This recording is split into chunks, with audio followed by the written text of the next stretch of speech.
अब एक ऐसे सवाल का विश्लेषण जिसके जवाब का इंतजार देश के 1 करोड़ से ज्यादा छात्र और उनके माता पिता दिन रात कर रहे हैं। और सवाल यह है कि क्या इस वर्ष 10वीं और 12वीं कक्षा की बोर्ड की परीक्षाएं होनी चाहिए या नहीं, होंगी या नहीं।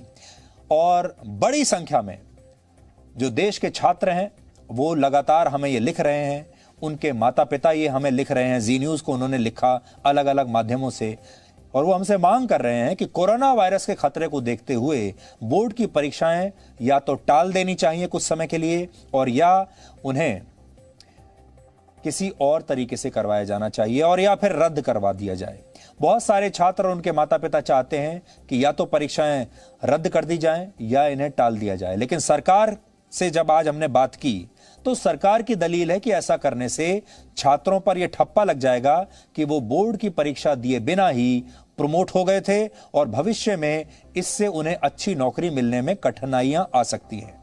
यानी एक तरफ कोरोना वायरस का डर है तो दूसरी तरफ छात्रों के भविष्य की चिंता है। एक तरफ कुआं है, दूसरी तरफ खाई है। इसलिए आज हम इन दोनों ही बातों का विश्लेषण आपके लिए करेंगे। लेकिन सबसे पहले आपको इस पर आज का अपडेट बता देते हैं। इस पर बहुत कुछ हो रहा है, सरकार इस पर बातचीत कर रही है। इस पर इस समय भी जब मैं आपको ये खबर दे रहा हूं, केंद्र सरकार में इस समय भी इस पर विचार चल रहा है कि आगे करना क्या है। महाराष्ट्र सरकार ने इस बीच आज कोरोना वायरस के खतरे को देखते हुए स्टेट बोर्ड की 10वीं और 12वीं परीक्षाओं को टाल दिया है। इसके अलावा राज्य सरकार ने बाकी कक्षा के छात्रों को बिना परीक्षा दिए ही अगली क्लास में प्रमोट करने का फैसला किया है। इसलिए हमारे वो सारे दर्शक, सारे छात्र और उनके माता पिता जो महाराष्ट्र में रहते हैं, उन्हें हम ये बता दें कि महाराष्ट्र में जो स्टेट बोर्ड की 10वीं और 12वीं की जो परीक्षाएं हैं उन्हें टाल दिया गया है, और उसके अलावा जो परीक्षाएं हैं स्कूल की, उन सब में अब आपके बच्चों को बिना एग्जाम दिए ही अगली क्लास में प्रमोट कर दिया जाएगा। यानी अब महाराष्ट्र में कोई एग्जाम नहीं है, कोई परीक्षाएं नहीं है। कुछ ऐसा ही फैसला छत्तीसगढ़ ने भी किया है। छत्तीसगढ़ में स्टेट बोर्ड की परीक्षाओं को फिलहाल टाल दिया गया है।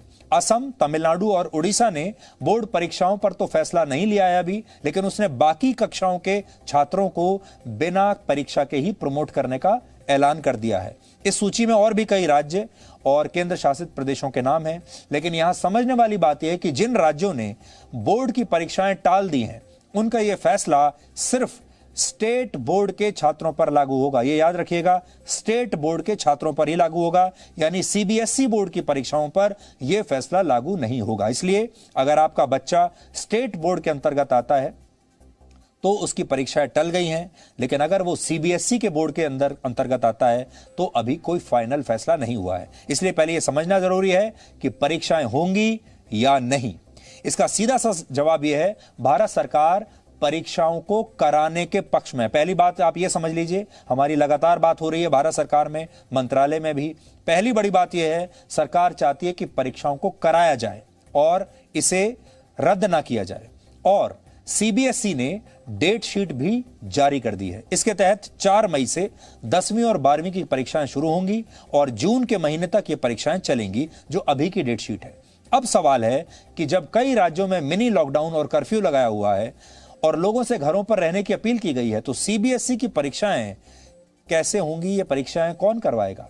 तो सीबीएसई की तरफ से कहा गया है कि कोरोना के खतरे को ध्यान में रखते हुए 40 से 50% तक एग्जाम सेंटर्स बढ़ा दिए जाएंगे। यानी एग्जाम सेंटर्स की संख्या बढ़ेगी ताकि परीक्षा के दौरान छात्रों के बीच सोशल डिस्टेंसिंग का पूरा पालन हो सके। इसके अलावा एग्जाम सेंटर्स पर जिन लोगों की ड्यूटी लगाई जाएगी उन्हें छात्रों को कोरोना से बचाव के लिए ट्रेनिंग दी जाएगी, और मास्क भी सभी छात्रों के लिए जरूरी होगा। यानी अभी तक की जो बात है वो ये है कि एग्जाम होंगे, सोशल डिस्टेंसिंग के साथ होंगे, मास्क लगाकर होंगे और सभी जरूरी एहतियात बरतते हुए होंगे।